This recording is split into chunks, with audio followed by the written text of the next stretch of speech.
Welcome to Charmed Life, a radio show discussing spirituality, magic, and the unconditional love of the universe. Thanks for tuning in.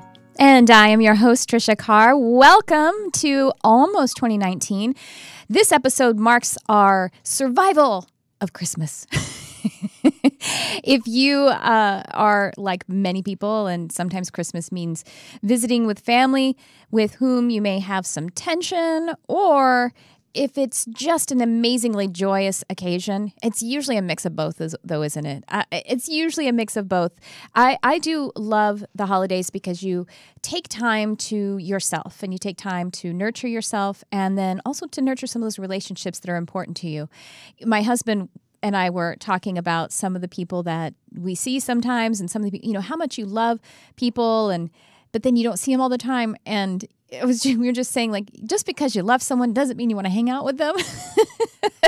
And I think that's okay. I think that's totally okay sometimes. But I think that, the holidays give us the opportunity to realize, I actually do want to hang out with this person. I do want to spend quality time with them. So congratulations for making it through. But it is now time to look to the new year. And this episode is going to talk about being able to take action because, it's really natural. It's not just a sort of cultural lean or a commercial product that we have your resolutions and encouraging us to purchase products, which that's a thing. That really is a thing that's occurring in the collective. But it actually is really natural that the turning of the calendar would provoke us to want to take action and make changes of some kind, whether it is to cease some old habits, whether they're in our physical life or in our thinking and feeling life, or if it is to start something and allow it to manifest into our reality in a powerful way. Part of the reason I think that we feel this, of course, would be the alignment of the energies of the entire universe and the stars and, being on a specific calendar system, identifying to a set of numbers, it means that we are identifying to a set of vibrations. So there are other calendars that are different than the Gregorian one, I think is what we use, right? That there are the people on different calendars. The Chinese have a different calendar. They have a different New Year celebration. And so their numbers, if they're identifying to those different numbers, then that's what they would be orienting to. So there are different ways that many different perspectives. But if you're identifying with it being 2018 right now, and it's about to be 2019, then you are identifying with the frequency that surrounds those numbers. And so that's why, as we shift a really major benchmark of how we're existing, which is every single morning I wake up and I identify what the date is, and the baseline of that is the year. And so we have been in 2018 is a universal, meaning collectively we're all experiencing a certain kind of vibration of the 2018, if you add 2018 all together, that comes down to 11-2. That's the year that we have been in, basically 2. We'll just call it 2. And next year we're moving into a 3-year universally. Now the 3-year is all about expression, creativity, and fun. So I'm really looking forward to that. And I think that is something to really be inspired about. Like the following year is going to be a 4 universally, and 4 is about building. And sometimes we think like, oh man, that doesn't sound as fun as expression and fun. But building is really important too, because we get to really set the foundation. That's what we love about accomplishments and manifestation, is the fact that we have satisfaction from what we did to build it. But next year is more of a fruiting year. And then personally, you would have a different kind of personal vibration that you orient to that if you reduce your birth date to a single digit. And what you would want to do, I'm 317, so I go 1 plus 7 is 8, and then 3, that's 8 plus 3 is 11. I add that to 2019, which is a 3, 8, 9, 10, 11. I have a 5-year next year. I don't know if I just said that math out loud, right? But you get it. Reduce your birth date and add it to the 3 of next year. And that's the personal year you're moving into. Oh, yeah, I did say it right, because then 11-2, and that 2 equals 5. Okay, good. Check. Kurt, you're supposed to be my mathematician, too. Producer Kurt. Mathematician Kurt. Sorry Are you about good? that. Are you good at that? I can be now. I'm just kidding. So that's really exciting for me, too. The 5-year is all about adventure, change, and freedom. And it's also my life path year. So super exciting. But here's the thing. As we're moving from one frequency to another, having the urge to shift things, having the urge to probably manifest, change habits, and experience new events, whether it's inner or outer world events, we start to really think about that and start to feel it even. Don't you feel the dematerialization of the year? And we're in a cooler season too for here in the Northern Hemisphere. Well, along those lines, I received an email from someone who is a coach. I'm just on their mailing list. And the subject of the email, I saw it yesterday come through, said, "Are you procrastinating?" And I just saw the subject. Now, this person may have had a very inspiring message on the inside, and that was just the hook to get me to open it. And I didn't yet because I actually got into my own world about it. And so just reading the topic, the subject line, "Are you procrastinating?" It really provoked in me to start scanning what I'm doing and scanning myself, looking, like the Terminator.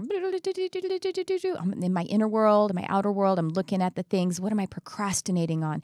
And when I do that, that is instantly creating self-judgment, right? Of course. Are you procrastinating? If you say no, then you might be thinking that you're arrogant or at least irresponsible. Because if I just insist, no, I'm not procrastinating, without doing some introspection, then I'm going to probably think that I could be disappointed in myself. So the effort of going in with the question is almost with the assumption that you might start to judge yourself. If you say procrastination, right, and that means that there's no reason for action to not be being taken right now, right? Procrastination means that you're somehow at fault, you're flawed, you're lazy even is the subtext. Isn't that what you feel when someone says I'm procrastinating? That's just a euphemism for lazy, right?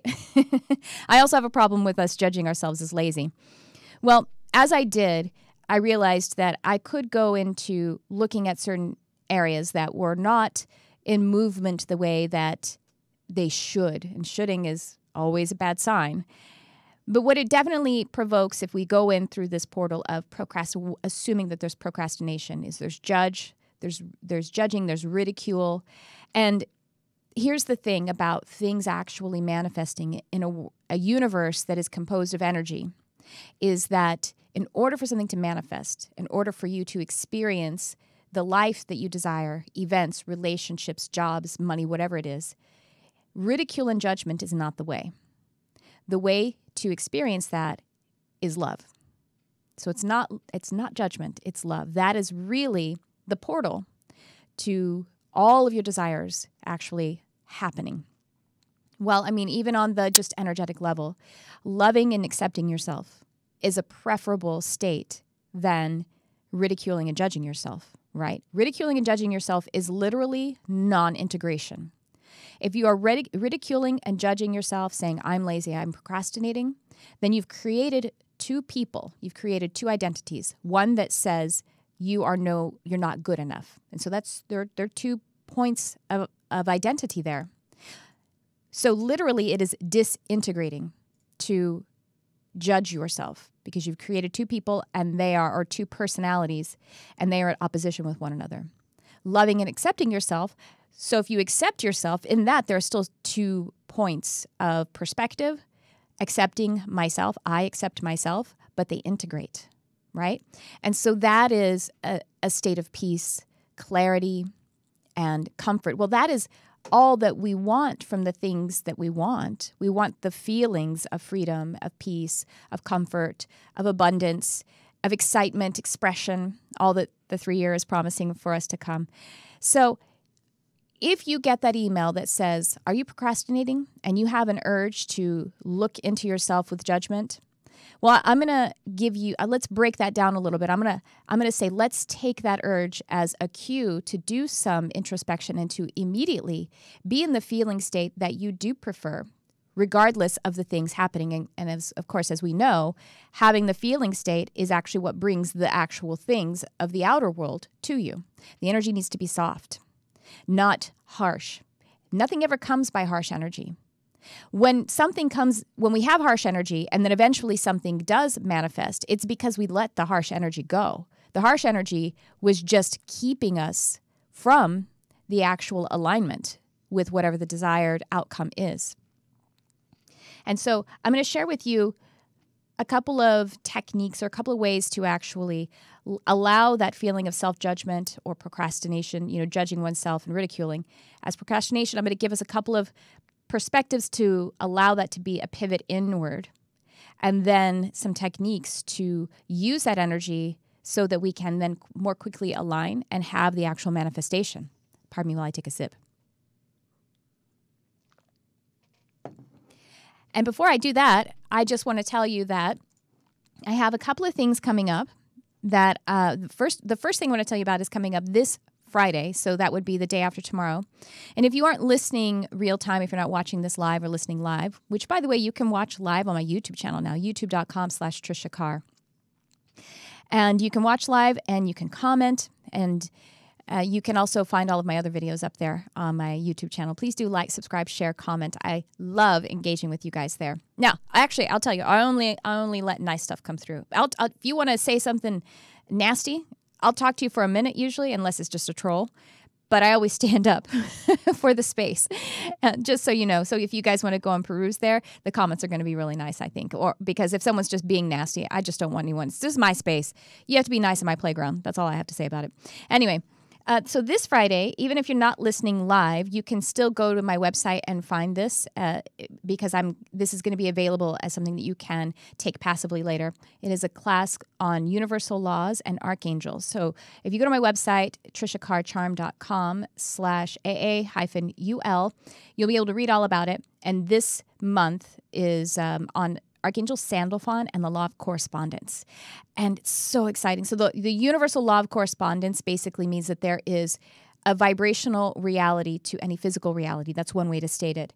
And in this lesson, there's also coming through not just getting to know Archangel Sandalphon, who I love so much, but also Christ consciousness. So Jesus is actually coming through as a part of the channeled information for this class, and I'm super excited about it. And I think St. Francis is coming through as well. I have it. I actually, when I'm preparing for this, I actually channel the lesson, and when I'm not in the channeling session, I can't remember it. That's just how usually channeling goes, because you're working with your subconscious mind, and it takes some passes at it to get to the conscious mind, meaning like I have to read it just like anyone else would, because I'm not totally present to the experience. Anyway, go read about it. I would love to invite you guys to it. And then I also want to tell you that if you're local, if you're in Los Angeles or in Southern California, I am teaching locally at a beautiful studio in Burbank. So go check out. My next class is intuitive psychic development, or psychic mediumship development, I think is what I call the class. And it's going to be on January 6th. So go to triciacarcharm.com/mediumship-Burbank. Is that it, Kurt? Thanks. So Kurt's put up the link, and it'll be in the show notes as well. All right, so now let's get back to procrastination to inspiration. We're going to take procrastination and this judgment, and we're going to turn it into inspired inner work and inspired action. All right, first of all, when things are not moving, if we are not having things, if we're not taking action on them, or they're not unfolding in an outer world sense, but really when we're looking at procrastination, we're saying, how do I take more action on this? And we want our energy to be soft, and we want to figure out how to actually assess if it's in alignment. And if we aren't having the action movement the way that we think that we should, there are two things that we can look at that might be the reasons that we are being inactive at it. Again, if you think I'm being lazy, let's just talk about being inactive or less active than the highest assumption would have us be. There are two things that we want to look at, and one is our relationship with ourselves, which I was already talking about, loving yourself into action, or our relationship with the field, the overall, the collective, or the universe, as you might say. So what you can do is, if you are wondering if there's procrastination or non-action, you can ask if you are waiting for timing or slowed down in the awareness of what the field can deliver. And so what I mean by that is perhaps you have a belief that something is just not possible. Perhaps you think, well, the dream that I have isn't possible. People don't do this. The world doesn't supply this. Maybe it could be my micro environment, meaning my family or my lifestyle of some kind, or it could be the economy, politics, or just society in general. A person of my category, name any of them, a woman or a particular ethnicity or whatever it is, age. These are all the things that we say we're rejected from the field. We're rejected from the collective because of these categories. Essentially, what that comes down to is a feeling of disenfranchisement, meaning that the franchise, the overall collective, does not accept me and does not support my desires, or it doesn't support the desires of this kind at all. So that is something that we would want to look at, because disenfranchisement is going to keep us from connecting and being in that true integration with the field. We do need the energies of the entire universe. We are not an island. We are part of a single energy. There really is only one energy in the universe.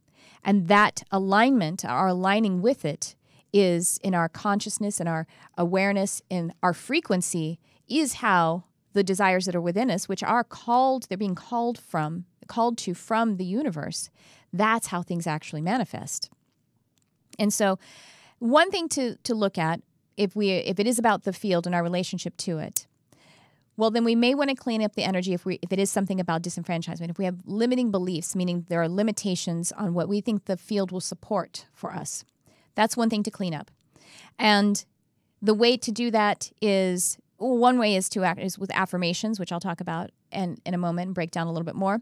And another way is to just fantasize about your desire and put yourself in the energy of what it would feel like if the field gave you exactly what your desire was in your heart.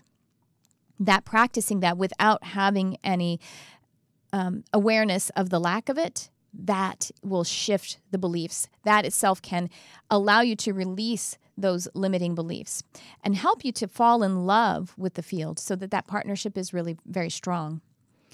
The other thing to recognize as it concerns whether or not we are moving in partnership with the field would be to be okay with the fact that there are seasons and there are cycles.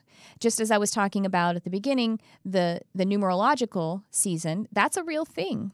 It's a real thing in the same way that we plant seeds in the fall and they're going to start to bloom in the spring. And it would be completely irrational for us to demand that they would be blooming in the winter, right? Well, the whole of our life works this way. And if we look at it, the seasons are happening like that, and the germination period is such that it is because the entire field or the ecosystem is connecting to the experience of the desire and co-creating it then. And so that's why seasons and cycles happen in the way that they do. If they happened too fast and too instantaneously, then we wouldn't really get to experience the dance. We wouldn't be able to savor the experience and have everyone basically place their energy into the co-creation as well. And so there could be that. It could be that it's not only you getting ready for you to experience your desire, for you to experience the unfoldment. You know, let's say if it's a partnership, well, there just aren't any good men left out there. That's, what people kind of say sometimes. There are no good women, there are no good men.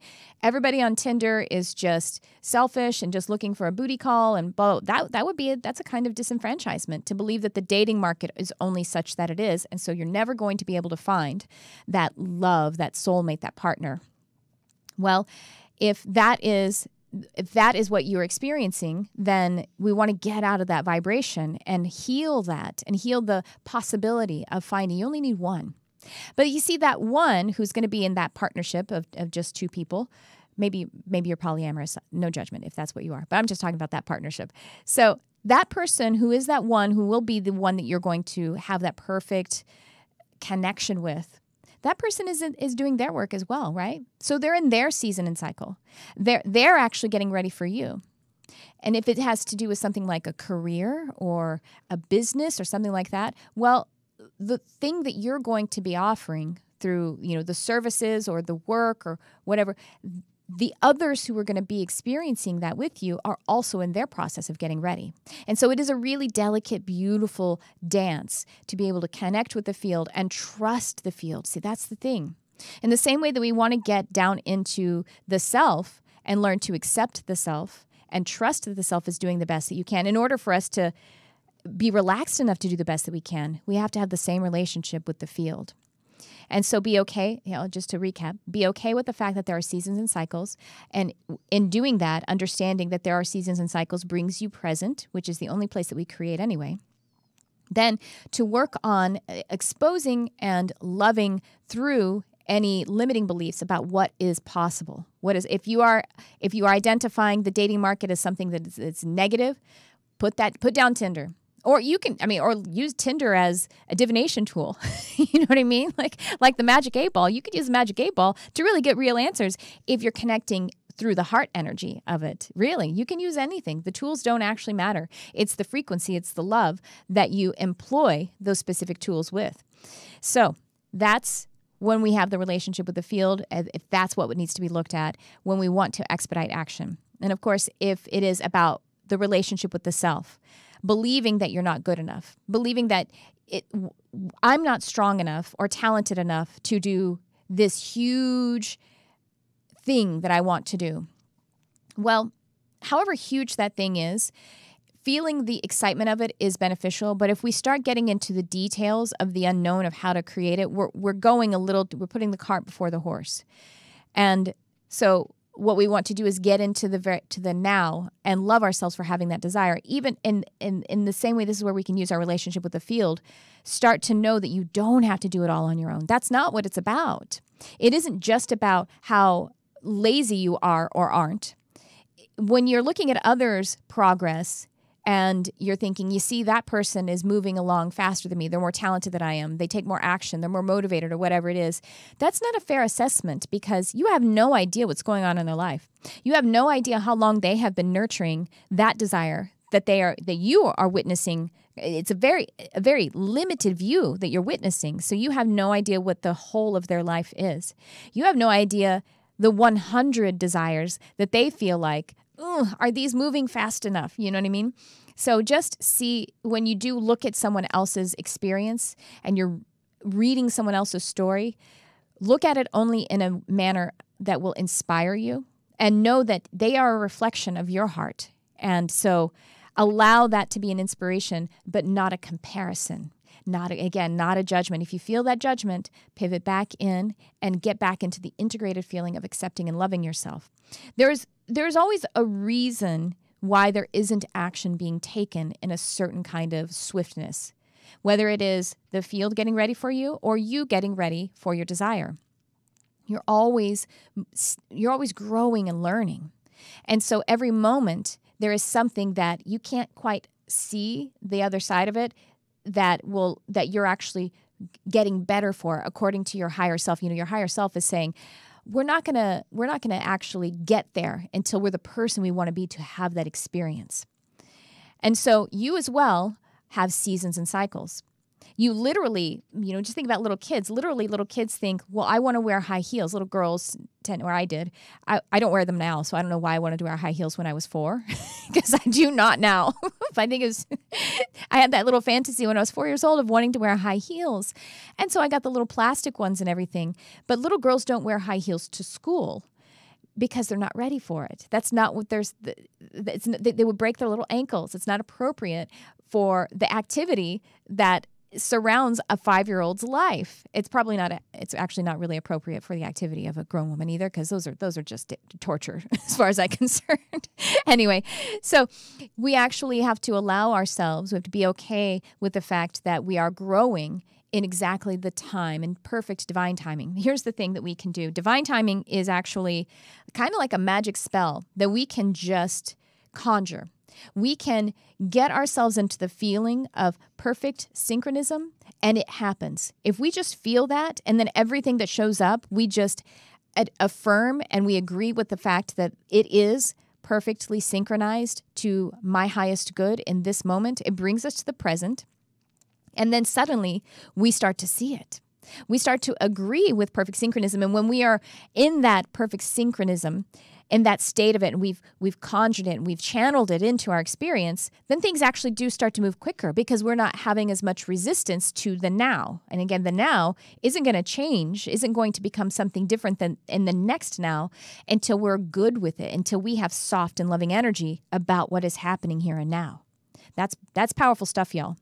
So there are times there are times when it is time to love ourselves into it. So there are times when we do need to take action.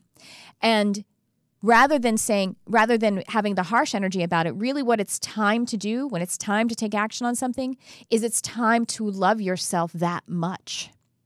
It's time to love yourself enough to give yourself permission to take action. You see, we can't take action without loving first, because if we do, then we're not moving in alignment. We're not moving in alignment with our own desire, our own heart, and we're not moving in alignment with the field. If we move quicker than the field, we try to force the field, then the field will correct us. That's just always going to happen because the field is concerned with the highest good and the balance for absolutely every component of the field. There is only actually one energy. And so that one energy is always in balance, and it's always in loving balance. So it's always the right alignment. But if we try to move too fast with that harsh energy of self-rejection or rejecting, basically not believing that there is such a thing as perfect synchronism and that we're always being supported, and we kind of charge forward, going rogue from the entire system, we will get corrected. And that's okay. It happens. It's always going to happen. I had a car accident 2 weeks ago because I wasn't present, and it was entirely my fault. Nothing really happened. It was fine. My car is actually not even damaged. The other person's car is damaged. That's unfortunate, but they're the sweetest people in the world, and I don't know if that makes it better or worse that I imposed this deep inconvenience on people that are really sweet. Somehow worse than if they had been jerks to me, Anyway, but it was a really beautiful lesson. I was forcing my will, and I was moving out of presence, out of sync, not being in perfect synchronism, not being really aware, and the field so lovingly corrected me. I was treated with such grace in this by actually meeting these people, my neighbors, meeting them, and they're so sweet to me. So even the correction can be really beautiful. As I did it, I was like, I can't believe I just did this. And I got out of the car, and I just wanted to feel very contrite. And I just wanted to do anything that I could do to be a blessing, even though just a moment ago, I was so not a blessing. But I just said, okay, got it. I hear you, meaning myself. It was a wake-up call.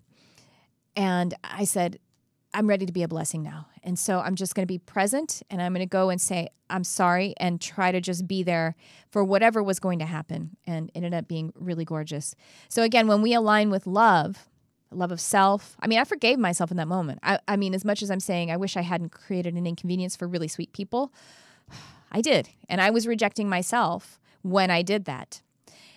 And so the way to undo that is to forgive myself, to atone, meaning to look at the actions and say, I recognize how I got out of sync there, and now I want to move forward in sync, like the band from the 80s. No.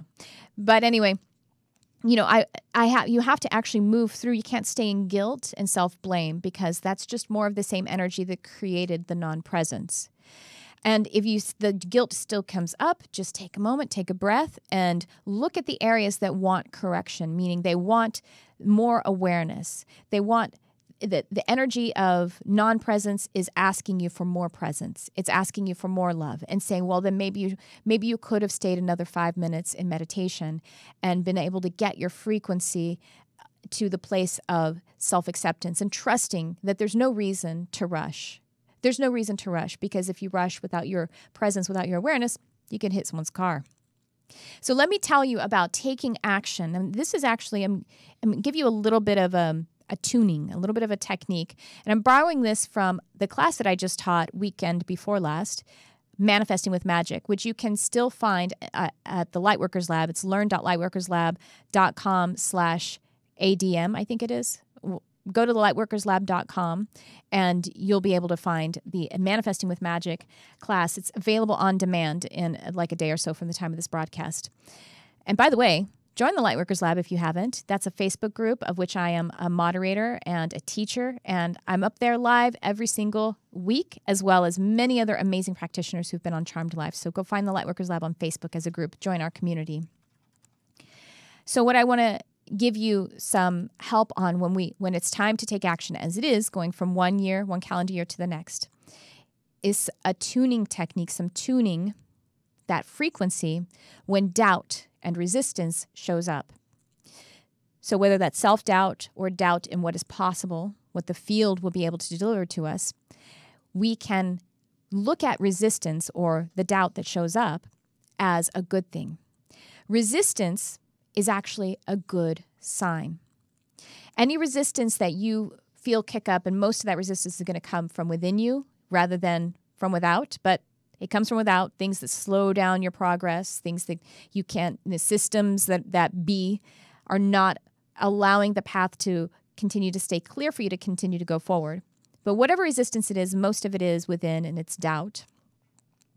It is in direct relationship, direct proportion to how big of a change or of a manifestation you want to accomplish. Whatever the greatness is in your heart, that you are moving from the inner world to the outer world, there will be a direct relationship to the amount of resistance that shows up.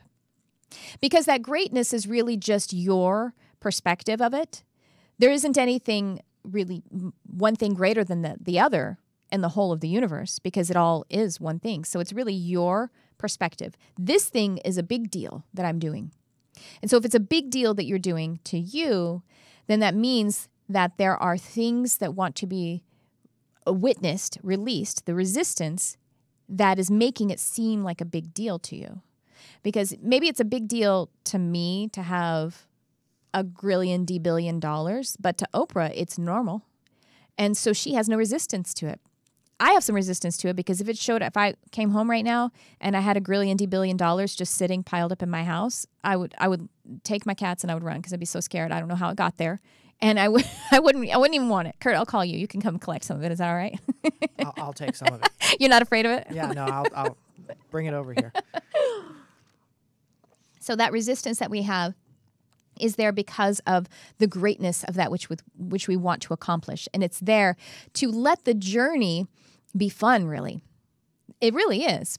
And so we think of resistance as a good sign, or the doubt even as a good sign. I heard Marianne Williamson say recently that the mental and emotional resistance that we feel is basically gravity. It is like the gravity that we experience when we're working out, when we're doing resistance training. So you're doing resistance training, meaning you're picking something up and putting it down, or you're using your own body weight. And what you're resisting in order to make those muscles stronger is gravity. And so the doubt or the mental and emotional resistance that we are experiencing when we want to accomplish something great is just gravity. And so it isn't scary. Now, it could be there because of some past events that want some observation and want some love. I don't believe that I can do this because people told me that I was a loser or that I wasn't talented enough to do it. You can probably see any great performer, and they certainly heard that in every audition and every, time that they were rejected, a million more times than they were accepted. If we talk to any performer who is a famous singer, actor, and they got rejected, and they somehow were able to release that so that they could allow themselves the permission to ask the question again. The question meaning, can we collaborate in this artistic, can I be in this film auditioning or, creating the record or whatever it is with those partners who would be the ones to co-create it with you. So moving past that, someone told me I was a loser. That's asking you to believe how much of a winner you are, even more stronger, because you have to, in order to heal that, you have to look at it all the way and see how it's untrue. And you have to create more character of yourself to be able to release that, to be loser resistant rather than being resistant in the way that you're believing in being a loser. And so doubt, resistance is a good thing because it's there to make you stronger. It's there to allow you to move into the manifestation and the new experience of you in a strong and powerful way, the way that your higher self has designed. So people say, I have blocks and I want to release these blocks. And sometimes I think releasing blocks, saying it that way, is actually slowing us down because releasing blocks sometimes has the energy of not appreciating what is inside the energy of that block. That block may be that doubt that wants to be loved into the opposite, which is the truth. You're a loser. No, the opposite of that is you're a winner.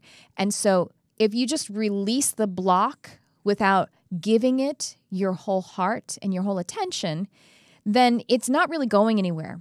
In that energy, we kind of are suppressing things. Sometimes, not always. Sometimes the idea of releasing a block is exactly right. Sometimes we've actually done all of the work, and it's just time to say, oh, okay, I've done the work, the inner work, and it is time to say, I no longer have to be concerned about that block because I've gotten strong enough, I've actually stepped over it.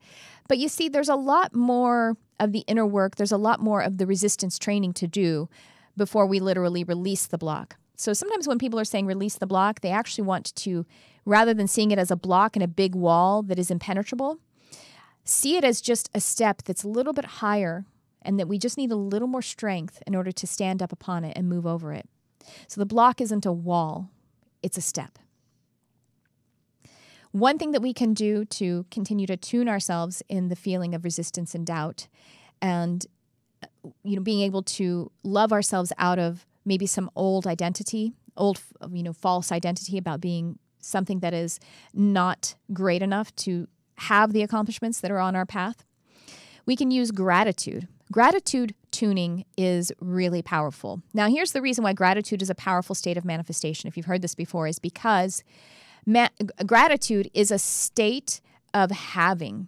So it is the receptive mode, as Abraham Hicks refers to it, the receptive mode because you have received. And not only that, but you appreciate it and you're wide open to receive more. And you are in complete alignment with the field when you feel gratitude because you're saying thank you from the field and I receive it. And so you, again, have this open relationship with the field and with yourself. You are in complete fulfillment of having. So gratitude tuning, meaning by just feeling gratitude for what you have, and even the opportunities that you have, and even the blocks that you have, and even the resistance and doubt, because you can see, even from this one perspective where it feels challenging to experience still with resonance, I'm a loser. You have some resonant feelings with that. It feels like a pang in the heart. But you can allow yourself just the understanding that, but that is just something I'm growing out of. I'm loving myself through. I can reason myself away from that false identity. Using gratitude will help you to get even stronger, even if you're not using it for the literal instant. So if you aren't capable at the time to kind of muster gratitude for the challenges and the doubt and the resistance and the old wounds, use it about something else. And if you could get proximate to whatever the desire is, whatever the goal or accomplishment is, if you can get proximate in the realm of it, but feel genuine gratitude, that will actually tune everything. And it will help you to then look at the resistance and the doubt with a little more clarity because you've been able to get to the place of being grateful, of having, of being in appreciation for whatever it is.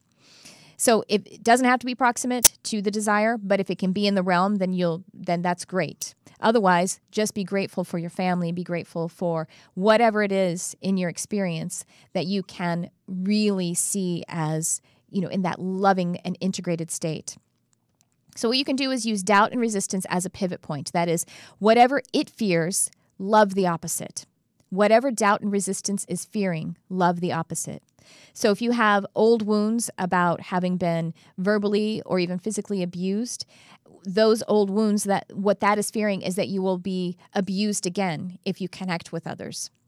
Love the opposite. Connecting with others is a joy. Connecting with others is the whole reason that I am here in this experience. I love connecting with others, and I am so grateful for the genuine connections that I have and all the ones that are on their way to me at this time. At this very moment that I feel love for the connections that I'm bringing into my existence, they come to me even more quickly because now my eyes are open to see them. My heart is open to receive them, and my ears are open to hear them, and my mouth is relaxed and ready to express my love to them. This is what we can use it as a pivot point. Doubt and resistance, it is showing you what to love. The fear that you have is pointing you to love. The exact opposite of your fear is what wants to be loved and what you want to love yourself into. So fear not looking at fear. Fear is just there to show you where the love is. So here are a few examples of that. more examples of that. If you fear poverty because maybe you had more of an impoverished childhood, turn your loving awareness to gratitude for all that you have now. If you have anything, then you can be grateful for that. And you have anything because, well, you're here with a body and you're currently alive. As I was walking into the studio, we do broadcast in Hollywood, and there was this bus bench, and there were 3 people on the bus bench, and they all appeared to be probably homeless or to some degree homeless because they had a lot of their possessions with them. One woman had a suitcase, and there was another man who had like several bags, and it's a really melancholy image because he had this big teddy bear, and, you know, a teddy bear in a pile of things on Hollywood. There was no child there, so I don't know if this man needs the teddy bear for his own comfort or if he does have a child that he's all of the assumptions that can be made about whatever that story is.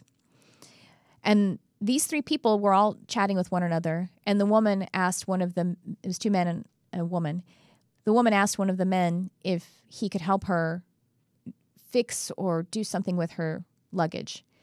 And so they got up and they were helping each other. And they were all actually really beautiful. They all had color in what they were having there as their possessions, and they were being kind to one another.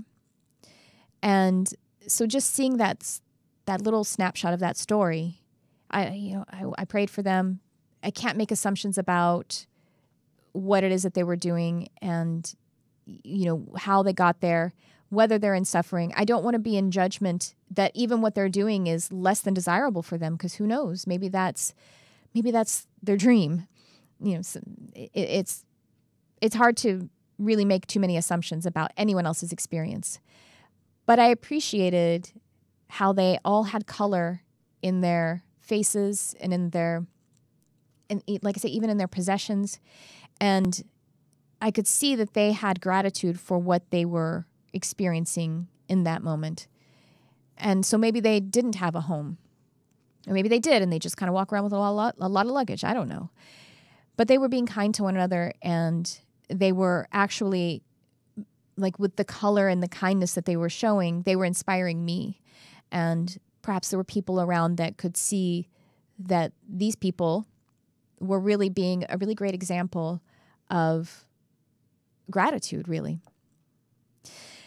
So if you do fear poverty, if you see an image like that and it strikes fear in you because you had a challenging childhood, or maybe in your younger adult years, or right now you are fearing that there isn't enough, well, then just turn your loving awareness and gratitude for all that you have. And these people inspired me today because I just saw that and I felt that from them, and I sent it back to them. If you fear loss of a relationship, if you fear that you're going to be alone, or that you're going to lose friends, family, or partnership, look to the loving support that you have and affirm that and have gratitude for it. And that loving support could be in physical relationships, other human relationships, other animal relationships, or it could be in spiritual relationships. And so you could sit in the presence of prayer and meditation and just allow love to fill your heart. And that's spirit. Those are your spirit guides, your angels. It's the presence of God or the Holy Spirit, however you see it. And you have that relationship, and allow that to fill your heart. And that loving relationship that you are affirming and experiencing will heal the fear of losing relationships. Doubt is there to help you strengthen your relationship to yourself and to the field. So regarding the self-doubt, that doubt reveals self-rejection, self-judgment, and disbelief in yourself. And so what you want to do then is allow that to be a pivot point. Self-rejection, find ways to accept yourself. And they can be even small ways of, I really like how my hair is right now. Small ways or big ways, I'm very talented. And I know that I have many talents that I express and many that are still potential within me. Accept yourself. Spend moments of having some self-romance. dote on yourself in your meditation and your prayer. Allow love to fill your heart and affirm, I accepted that love. That means that I'm capable of loving. Self-judgment, it's very similar to self-rejection, but perhaps it is in things that have already occurred, where self-rejection is rejecting who you are right now and who you could be, a very non-present way. Self-judgment could be about things that happened in the past, ways that you feel that you didn't do something correctly, or ways that you were lazy, as we were saying, is a way to judge ourselves. Something about yourself that you want to shift, affirm that you're in the unfolding of that, or just disbelief in yourself. And so that would be about those talents, about the potential, and just affirm that you have done many great things and there are even more great things to unfold.